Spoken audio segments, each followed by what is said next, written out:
So hey guys, welcome to a special edition of Ringcast interview. Now we have a very special guest on the line right now. It's from a heavyweight champion of the world, and hopefully, soon he'll be getting another title shot. It's Let's Go champ Shannon Briggs. Let's go, champ. how's it going?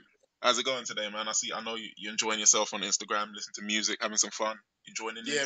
Yeah, man. Thank you, man. Thanks for having me on the show. All is well, man. I'm just kicking back, like you said, having fun, enjoying my day.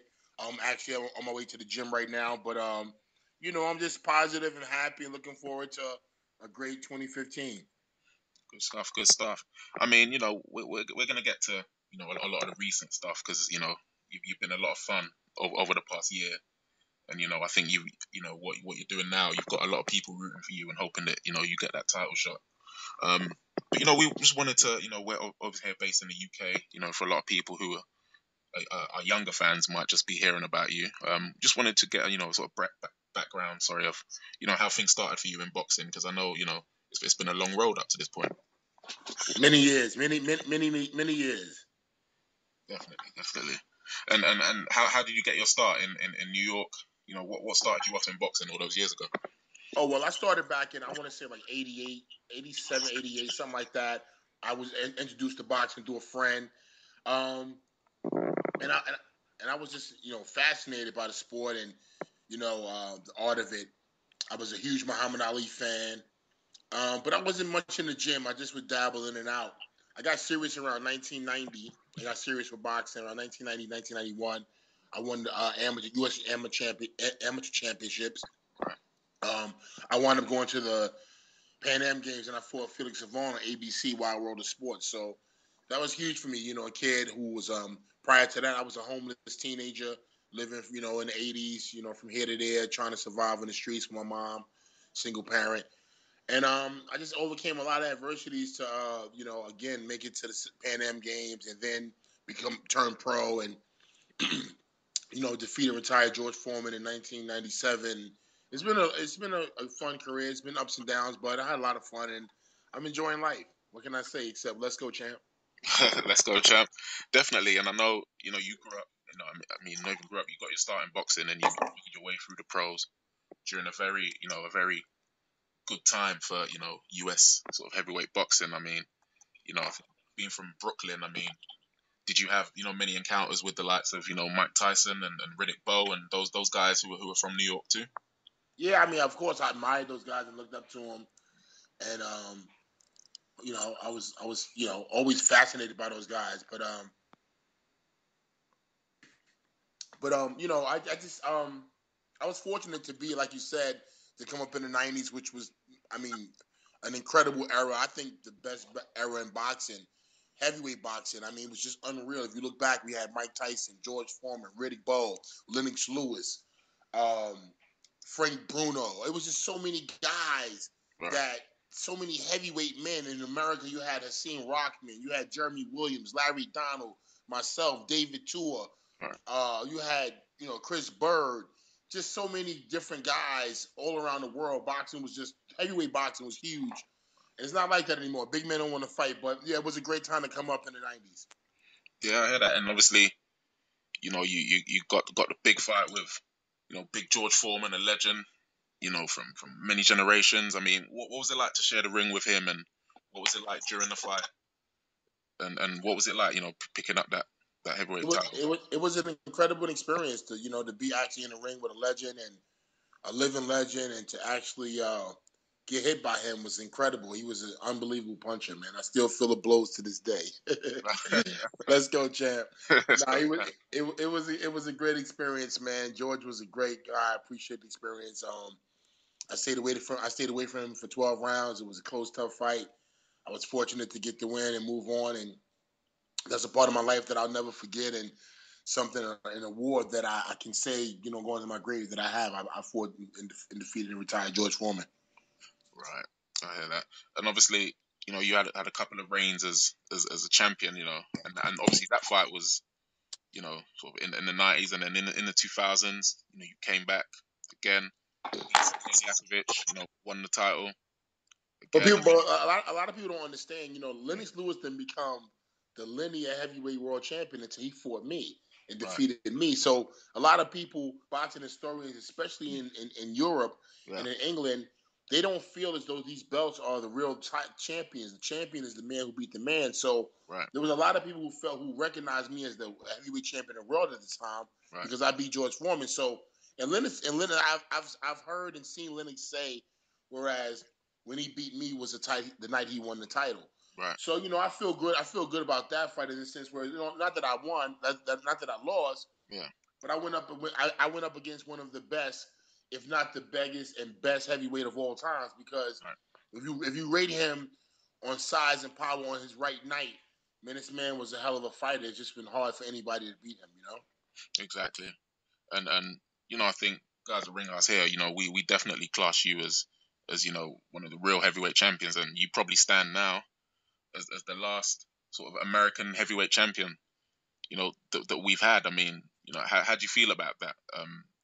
Is that something that you're proud of, or is it something that you just, you want to become that champion again? Well, I definitely want to become champion again. That's the most important thing. I mean, being the last is one thing, but being heavyweight champion is the biggest thing in sports. And it was for 100 years. The biggest title in sports was heavyweight boxing. It's not like that no more, but I hope to hopefully be the one to bring that back, bring that prestige back to boxing and heavyweight boxing. Let's go, champ. Let's go, champ. I hear that. And I think before recently, one of the last times we saw you sort of in the limelight was against, Vitaly Klitschko. There have been a lot of rumors about what happened, after the fight, and how, there were false, rumors that, you had, broken, bones in your face and things like that. I mean, just first of all, I mean, what happened sort of leading up to that fight, during the fight, and after that fight? If you can just give us a quick rundown, just to clear everything up for some of us. Well, leading up to the fight, I was really promoting myself and staying busy fighting like I am now.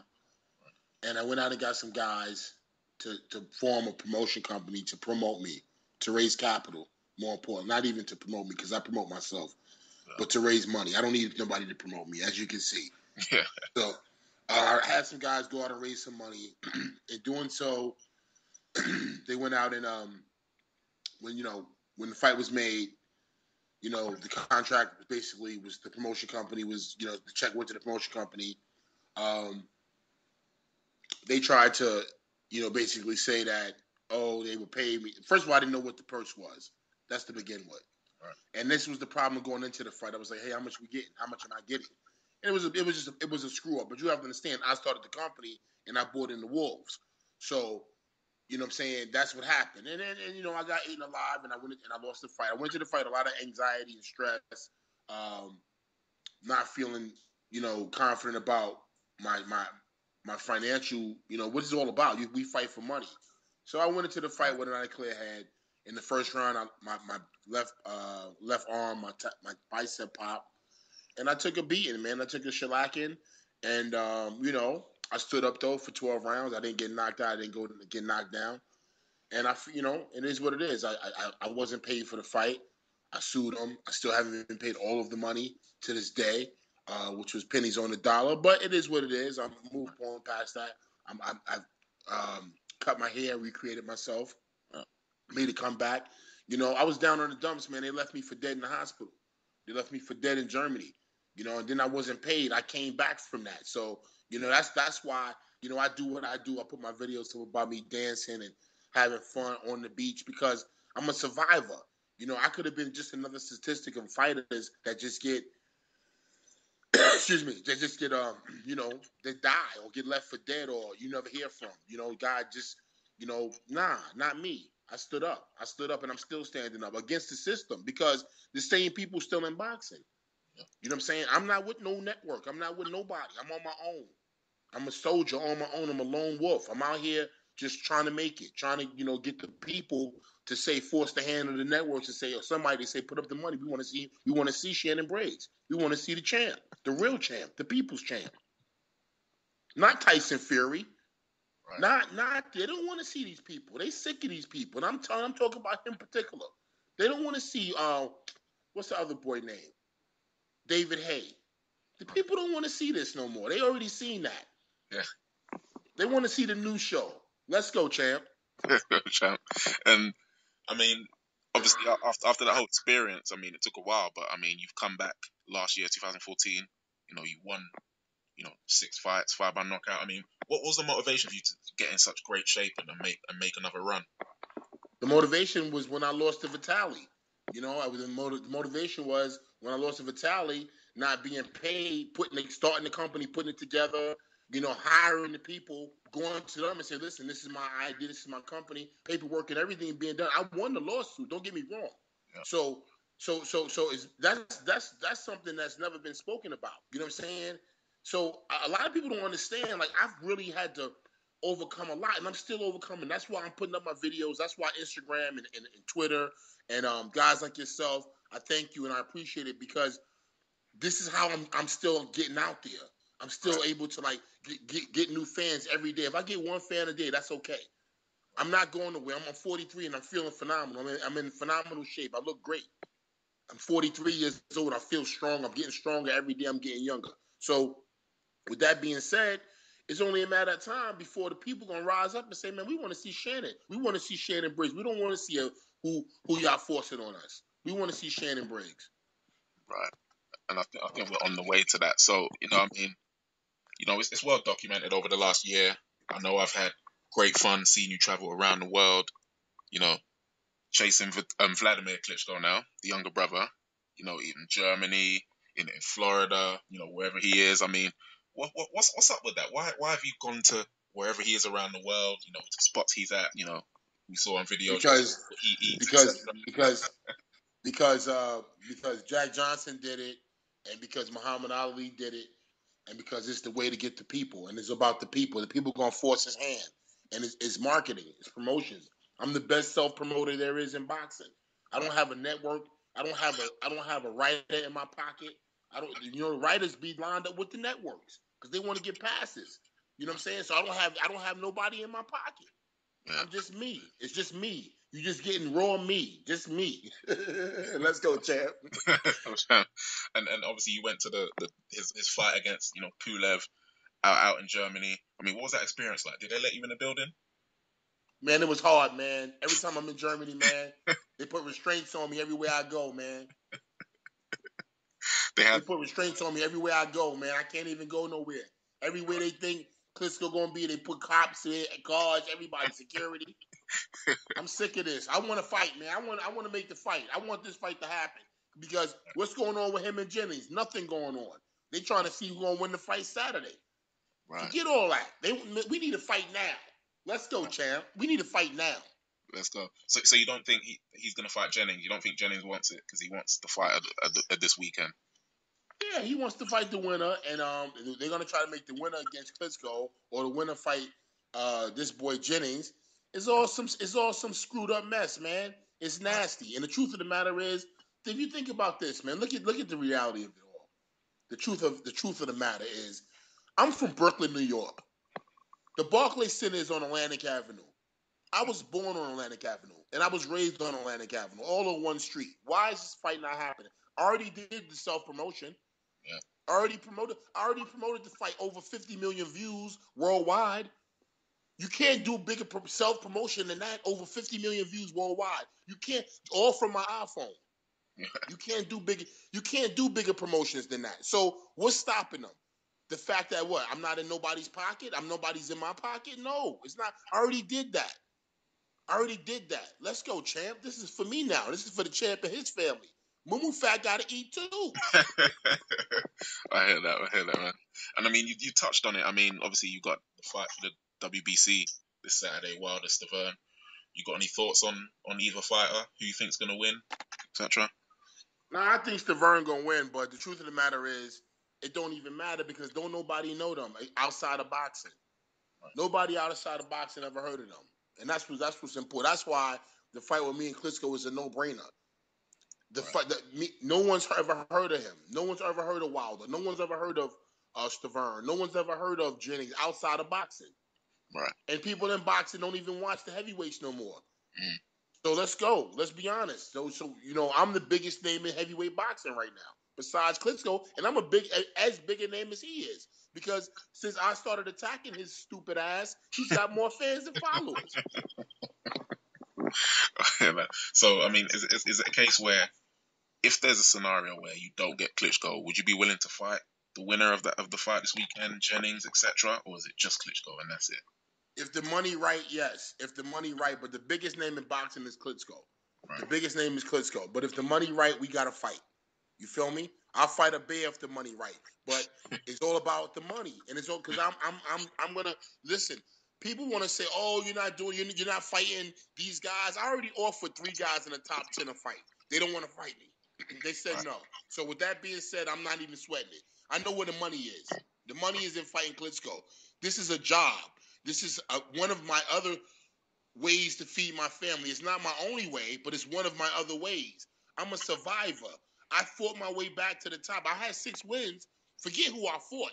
You have to understand. I'm paying people to fight me. I'm trying to find ways to get guys to fight me. Right. I'm out here trying to make it happen. These guys can't tell me nothing, man. I'm working this, man. I'm working hard. I offered 3 guys in the top 10 to fight me, and they said no. That's it. I don't want to talk no more about nobody. All I want to talk about is Klitschko. If it ain't Klitschko, it's just a waste of my time. Unless you got some money. Al Heyman got all the money in boxing. Let's go, champ. Let's go, champ. So, I mean, in terms of the Klitschko, I mean, how much have you done in terms of getting that fight for March, Mark Lays, or They want to fight. They accepted the fight. I accepted the fight. HBO doesn't want nobody but Jennings. right? Okay, so it's Nobody but Jennings. I accepted the fight. Vladimir accepted the fight. We agreed on everything, but HBO just wants Jennings. right. So it's down to the networks. They want Jennings. The networks want Jennings. Well, that network wants Jennings. Right. That network wants Jennings. Right. Let's go, champ. Go, champ. Okay, so I mean, thanks for that. Just pulling away, I think. Do you have an official prediction for how the fight will play out on Saturday? No, not at all. I mean, I'm looking forward to it just because I might go to the fight. Who knows? I don't know. I'm thinking about it. I was gonna say, are you gonna turn up at the MGM? I might turn up. That's where it's at. That's where it's at the MGM. I might show up on their ass, man. Who knows? That'd be good, man. Okay, I mean, finally, not to take up too much of your time. I mean, what do you think about the heavyweight scene now in general, outside of the Klitschko's? I mean, you don't seem to impress with a lot of these guys. See what? Say that again. What do you think about the heavyweight scene at the moment in general, outside of Klitschko? I mean, it's heating up. It's heating up now because them 2 boys gonna fight next week. I'm in the mix. People talking about it. It's gonna heat up. Tyson Fury just beat Chisora. David Haye talking about a comeback. Tarver just beat that other boy. It's looking hot. It's looking like something. You know what I'm saying? Tarver could get it too if the money right, Al. Let's go, champ. Al, you already know my number, Al. 954-761-5754. You feel me? Al, you let me know what the money looking like. Let's go, champ. Or you can hit me up on Skype. Old Fresh 240.